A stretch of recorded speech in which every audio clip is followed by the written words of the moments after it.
अस्सलाम वालेकुम, मेरा नाम है राशिद असलम और आप देख रहे हैं मेरा यूट्यूब चैनल।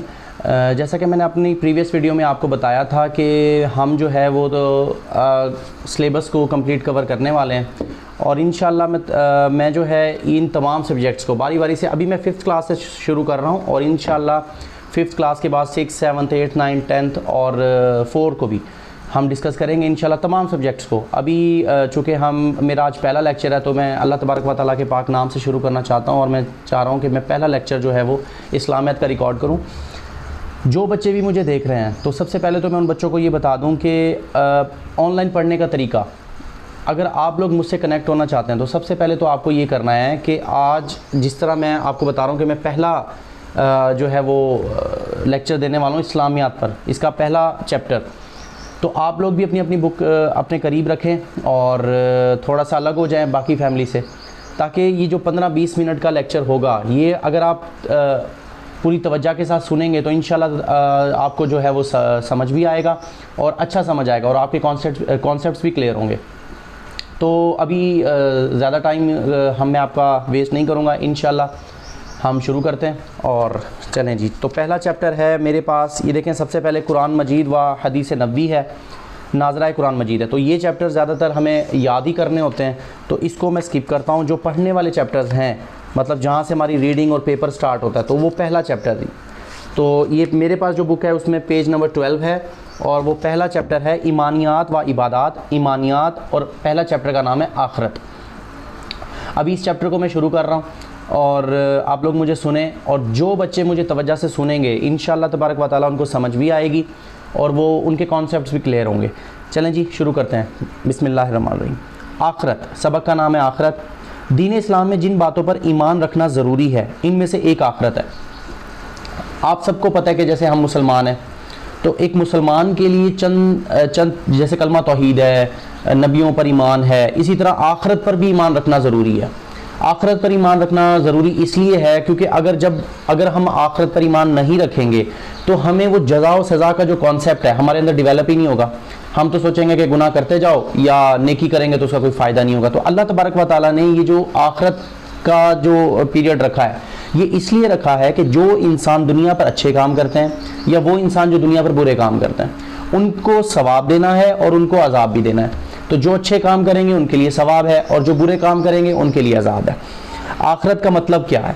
आखरत का मतलब है इस बात पर यकीन रखा जाए कि दुनिया की ज़िंदगी आर्जी है और ये ज़िंदगी एक दिन ख़त्म हो जाएगी, फिर अल्लाह ताला तमाम लोगों को दोबारा ज़िंदा करेगा और एक जगह जमा करेगा। इस दिन इनके अमाल का पूरा पूरा बदला दिया जाएगा। बिल्कुल वही बात जो भी मैंने आपको बताई कि हमारी ये ज़िंदगी जो दुनियावी ज़िंदगी है जब ये ख़त्म हो जाएगी तो इसके बाद अल्लाह तबारक व तआला हमें दोबारा से ज़िंदा करेगा और अल्लाह ताला हमें जो है वो हिसाब किताब की तरफ लेकर जाएगा। अब जो लोग, जैसा कि इस बुक में लिखा हुआ है, जो लोग अच्छे काम करेंगे उनके लिए अच्छा सवाब है, अच्छा बदला है, और जो लोग बुरे काम करेंगे उनके लिए बुरा बदला है।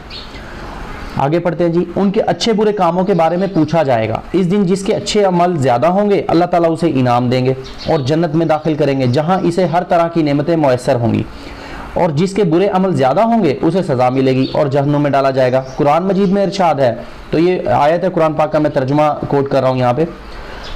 तो जिसने ज़रा भर भी नेकी की होगी वो इसको देख लेगा और जिसने ज़रा भर बुराई की होगी वो इसे भी देख लेगा। अल्लाह तबारक व तआला कुरान पाक में फरमा रहे हैं कि जिसने छोटी से छोटी भी नेकी की होगी ना अल्लाह ताला को वो पता है, और जिसने छोटी से छोटी बुराई भी की होगी तो अल्लाह ताला को वो भी पता है। तो अल्लाह ताला दोनों सूरतों में क़यामत वाले दिन उसको उस छोटी से छोटी नेकी या छोटी से छोटी बुराई का बदला ज़रूर देगा।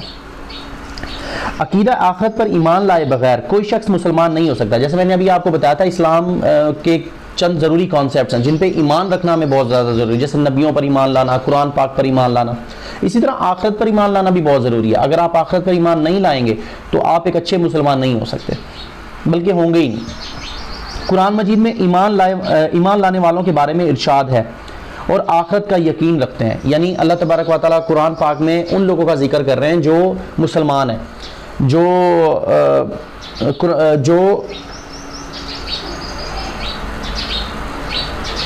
ईमान लाने वालों के बारे में अल्लाह तबारक व तआला फरमा रहे हैं कि ईमान लाने वाले वो लोग हैं जो आखिरत पर यकीन रखते हैं। जो लोग आखिरत पर यकीन नहीं रखते वो ईमान लाने वालों में से ही नहीं है। दुनिया की मुख्तसर और आखिरत की अब्दी ज़िंदगी के बारे में हज़रत मोहम्मद सल्लल्लाहु अलैहि वसल्लम ने फरमाया, अब दुनिया की ज़िंदगी मुख्तसर है, हम आते हैं चंद वक्त के लिए, छोटे होते हैं, उससे बड़े होते हैं, फिर बच्चे होते हैं, हम बड़े बच्चे बन जाते हैं, फिर हम एडल्ट हो जाते हैं, जवान हो जाते हैं, उसके बाद बूढ़े हो जाते हैं और फिर इस दुनिया से चले जाते हैं। और आखिरत की अब्दी ज़िंदगी के बारे में हज़रत मोहम्मद सल्लल्लाहु अलैहि वसल्लम ने फरमाया। तो आप सल्लल्लाहु अलैहि वसल्लम जो अल्लाह तबारक व तआला के आखिरी नबी हैं, वो क्या फरमाते हैं आखिरत के बारे में? दुनिया में इसी तरह ज़िंदगी बसर करो जिस तरह अजनबी या राह चलता मुसाफिर।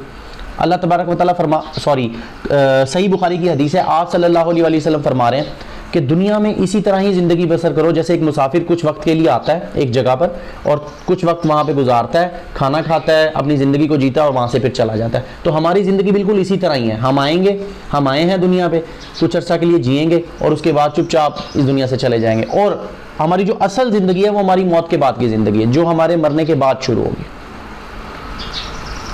दुनिया अमल की जगह और आखिरत बदले की जगह है। इंसान को दुनिया में आजमाइश के लिए भेजा गया है और इसे आखिरत में अपने हर अमल का हिसाब देना है। अभी जैसे मैंने आपको पहले भी बताया, जो चीज़ भी हम यहाँ पे गुजार रहे हैं, चाहे वो अच्छा है, चाहे वो अच्छे अमाल हैं, चाहे वो बुरे अमाल हैं, इनका हमने हिसाब देना है ऊपर जाके अल्लाह तबारक व तआला को। जो लोग दुनिया में नेक अमल करेंगे वो आखिरत की कामयाब ज़िंदगी गुजारेंगे और जो लोग दुनिया में बुरे अमल करते हैं वो नाकाम होंगे। अकीदा आखिरत के इंसानी ज़िंदगी पर असरात। अब ये मैं बारी बारी से पढ़ रहा हूँ तरतीब के साथ, तो आप लोग कनेक्ट रहिएगा। जो बच्चे तवज्जो नहीं देंगे ना तो उनको समझ भी नहीं आएंगी ये बातें।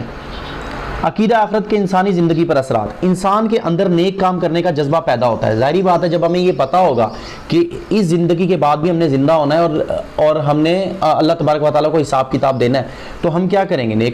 हम नेक काम करेंगे, हम बुराई की तरफ जाएंगे ही नहीं। इंसान झूठ बोलने और दीगर बुराइयों से रुक जाता है। वही बात कि अगर आपको ये कंसेप्ट है और आपको ये कॉन्सेप्ट क्लियर है कि हमने अपने मरने के बाद दोबारा ज़िंदा किया जाना है और हमने अपने इन तमाम किए हुए कामों का जो है वो हिसाब किताब देना है, तो अल्लाह तबारक व तआला से हम डरेंगे और ये जो झूठ बोलना और दीगर बुराइयों के काम है इनसे हम बच जाएंगे। इंसान अल्लाह ताला की नाफरमानी से बच जाता है।